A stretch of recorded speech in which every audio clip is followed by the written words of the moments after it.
यहां के education system पर करप्शन और क्राइम का डबल अटैक कर रही है।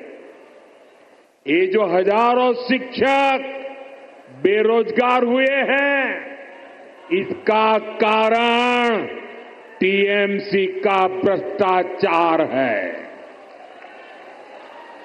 इससे हजारों परिवार तो उन पर तो संकट आया ही है। स्कूलों में जो लाखों बच्चे पढ़ रहे हैं, उनका भविष्य भी टीचर्स की कमी के कारण अंधेर में है। हालत ये है कि कोर्ट को भी कहना पड़ा कि ये सिस्टमैटिक फ्रॉड है। टीएमसी ने बंगाल के नौजवानों के वर्तमान और भविष्य दोनों को संकट में डाल दिया है।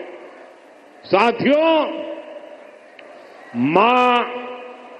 माटी मानुष की बात करने वाली पार्टी की सरकार में बेटियों के साथ जो अन्याय हो रहा है, वो पीड़ा भी देता है और आक्रोश से भर भी देता है। ये उस धरती पर हो रहा है जिसने कादम्बिनी गांगुली जैसी बेटी को संस्कार दिए, जो भारत की पहली वेस्टर्न मेडिसिन डॉक्टर थी। आज उनका जन्मदिन भी है, लेकिन आज पश्चिम बंगाल में अस्पताल भी बेटियों के लिए सुरक्षित नहीं है।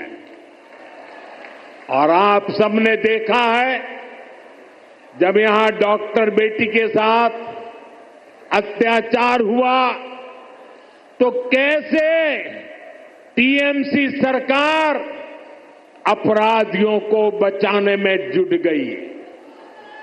इस घटना से देश अभी बाहर निकला भी नहीं था कि एक और कॉलेज में एक बेटी के साथ भयंकर अत्याचार किया गया।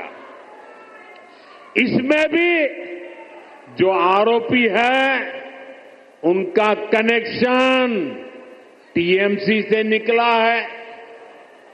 टीएमसी के बड़े नेता, मंत्री आरोपियों के बजाय पीड़ित को ही दोषी ठहराते रहे।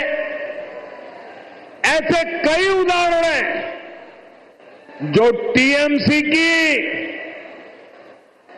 निर्ममता के साक्षी है। हमें मिलकर के बंगाल को इस निर्ममता से मुक्ति दिलानी है। साथियों, पश्चिम बंगाल भारत की सांस्कृतिक विरासत की भी आत्मा है। आज प्रसिद्ध बांग्ला कवि विष्णुदेव जी का भी जन्म दिवस है। बांग्ला भाषा को समृद्ध करने में उनका बहुत बड़ा योगदान रहा है।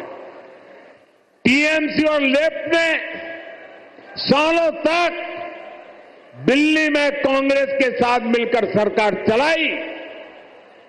इस दौरान इनको बांग्ला भाषा की याद तक नहीं आई।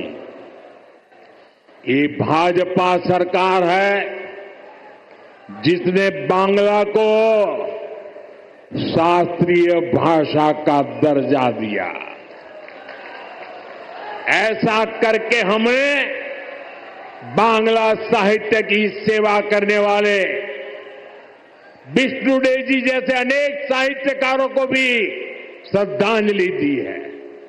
साथियों, भाजपा ऐसी राष्ट्रीय पार्टी है जिसका बीज बंगाल की मिट्टी में पनपा है।